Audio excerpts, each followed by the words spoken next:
Әтиләр һәм балалар проблемасына 10-нчы сыйныф укучысы Ландыш Әгълетдинованың карашы фәлсәфи. Әнисе көне буе эштә, Ландыш үзе мәктәптә. Минем буш вакытым бик аз кала. Без 10-нчы класстан ук инде ЕГЭгә әзерләнергә тотындык. Минем әнием дә эшли, ул өйгә бик соң кайта. Без аның белән уртак тел табабыз, чөнки мин анарга бөтен проблемаларымны сөйлим. Мәктәптә bunlar очрашуын үткәрү күптәнге традиция. Бердә эш авылдан йөреп 150 бала белем ала. Әти-әниләр һәм балалар арасындагы аңлашылмаучанлыкны бетерүдә биредә үзенчәлекле юл тапканнар. Балалар проблемасы, бала тәрбияләү проблемасы беренче урынга куелган.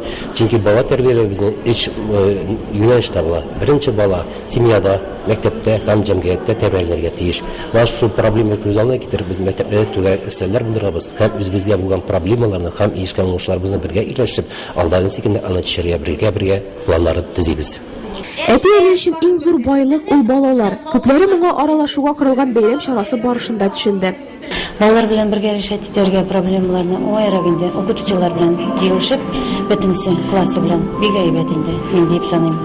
Авыл кешесе яхшы белә, туфракка иңдерелгән орлык өстендә никадәр күп көч һәм хезмәт түксәң, ул шул кадәр уңдырышлы була. Бала күңеле дә шулай.